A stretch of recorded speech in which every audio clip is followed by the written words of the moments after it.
के बाद उसका चेहरा बाहर आता है और फिर धीरे धीरे उसका पूरा शरीर बाहर निकल आता है। उसकी आंखें सफेद प्रकाश की तरह चमक रही होती हैं और उसका शरीर पत्थर की तरह कठोर और शक्तिशाली होता है। वो कोई और नहीं, वो स्वयं अंधकासुर होता है। भगवान शिव अंधकासुर को देखते ही समझ जाते हैं कि उसका जन्म पार्वती देवी के पसीने की बूंद से हुआ है। भगवान शिव धीरे धीरे अंधकासुर के पास जाते हैं और उसके सिर पर हाथ रखते हैं, लेकिन अंधकासुर देख नहीं सकता था, क्योंकि जब उसका जन्म हुआ उस समय पूरा संसार अंधकार में डूबा हुआ था, इसलिए वो जन्म से ही अंधा पैदा हुआ था। जैसे ही भगवान शिव अंधकासुर को स्पर्श करते हैं, उसी क्षण उसका पूरा जीवन शिव की आंखों के सामने दिखाई देने लगता है। तब अंधकासुर पूछता है, मैं कौन हूँ और मेरे पिता कौन है? भगवान शिव हल्का सा मुस्कुराते हुए कहते हैं, तुम्हारे पिता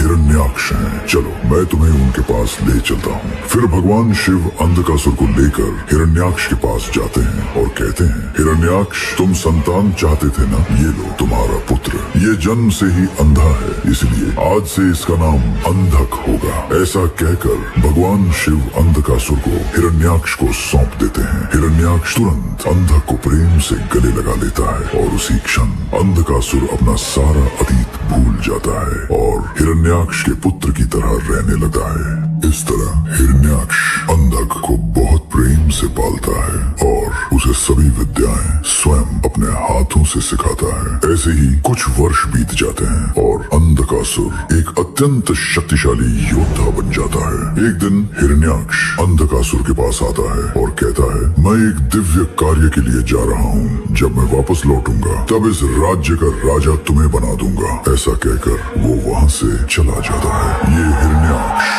भूदेवी सहित पृथ्वी का अपहरण करके उसे क्षीर सागर में छिपा देता है। तभी भगवान विष्णु वराह स्वामी का रूप धारण करते हैं और हिरण्याक्ष का वध करके भूदेवी और पृथ्वी की रक्षा करते हैं। जैसे ही अंधकासुर को अपने पिता की मृत्यु का समाचार मिलता है, वो दुख और क्रोध से भर उठता है। वो मन ही मन प्रण करता है, किसी भी तरह इन देवताओं को हराकर तीनों लोकों पर शासन करूंगा। ऐसा सोचकर वो हिमालय पर्वत पर चला जाता है और उल्टा लटककर ब्रह्मदेव के नाम का जाप करते हुए कठोर तपस्या शुरू कर देता है। सैकड़ों वर्षों तक अंधकासुर बिना रुके लगातार तपस्या करता रहता है। अंततः ब्रह्मदेव उसकी तपस्या से प्रसन्न होकर प्रकट होते हैं और कहते हैं, बोलो पुत्र, तुम्हें कौन सा वरदान चाहिए? अंधकासुर घुटनों के बल गिरकर कहता है, स्वामी मुझे 2 वरदान चाहिए। पहला वरदान, जब भी कोई मुझे घायल करे और मेरे घाव से निकली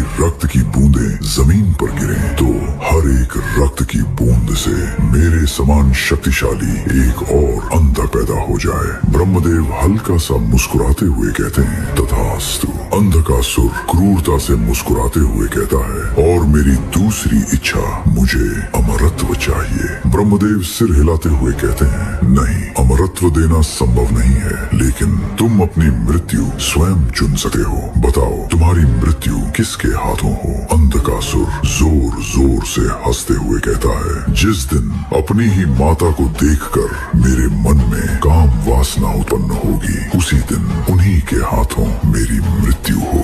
ब्रह्मदेव मुस्कुराते हुए कहते हैं, जैसी तुम्हारी इच्छा, तथास्तु। ऐसा कहकर वो अंधकासुर को वरदान दे देते हैं। वरदान मिलते ही अंधकासुर एक तलवार निकालता है और अपने हाथ को काट देता है। जैसे ही उसके घाव से निकली रक्त की बूंदें जमीन पर गिरती हैं, उसी क्षण हर रक्त की बूंद से एक और शक्तिशाली अंधकासुर जन्म लेने लगा है। फिर अंधकासुर अपने पूरे शरीर पर घाव कर लेता है और कुछ ही समय में लाखों शक्तिशाली योद्धाओं की सेना तैयार कर देता है। इसके बाद अंधकासुर अपनी लाखों की सेना लेकर इंद्रलोक पर आक्रमण कर देता है। उस सेना को देखकर ही देवताओं के शरीर कांपने लगते हैं। इंद्र क्रोध से अपना वज्रायुध अंधकासुर पर छोड़ देता है, लेकिन अंधकासुर सिर्फ अपनी एक उंगली से उस वज्रायुध को रोक देता है। फिर हजारों गंधर्व एक साथ अंधकासुर को चारों ओर से घेर लेते हैं, लेकिन अंधकासुर अपनी शक्ति का उपयोग करके अचानक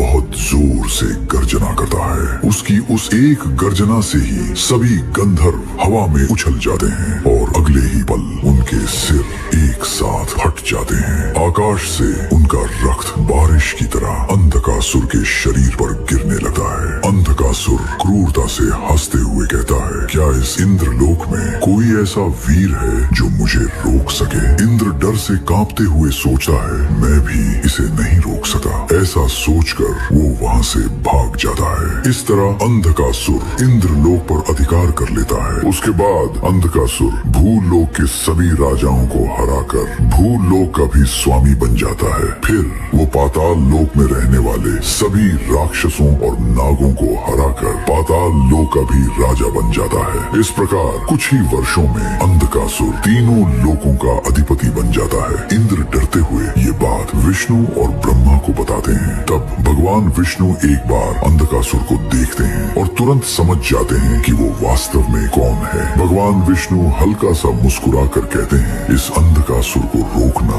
हमारे बस की बात नहीं है। उसे केवल शिव और पार्वती ही रोक सकते हैं। उसी समय पार्वती देवी भूलोक में स्थित अरुणाचल में कठोर तपस्या कर रही होती हैं। वो अरुणगिरी पर्वत की 100 बार परिक्रमा करती हैं। उनकी भक्ति से प्रसन्न होकर भगवान शिव प्रकट होते हैं और उनके सारे पाप समाप्त कर देते हैं। फिर शिव और पार्वती अर्धनारीश्वर रूप धारण करते हैं और अरुणाचल में एक दिव्य अग्नि लिंग की स्थापना करते हैं। उसके बाद दोनों पुनः कैलाश लौट जाते हैं। पार्वती देवी फिर से कैलाश लौट आई हैं। ये बात भगवान विष्णु को पता चलती है। तब विष्णु भगवान शिव के पास आते हैं और कहते हैं, शिव, तुम हमेशा इस कैलाश में ही तपस्या क्यों करते रहते हो? मुझे एक ऐसा स्थान पता है जहाँ की दिव्यता अद्भुत है। तुम दोनों वहाँ जाकर पाशुपत तपस्या करो। ऐसा कहकर विष्णु शिव पार्वती को साथ लेकर मंदर पर्वत की ओर ले जाते हैं। पार्वती देवी उस पर्वत को देखते ही आनंद से भर उठती हैं। स्वामी,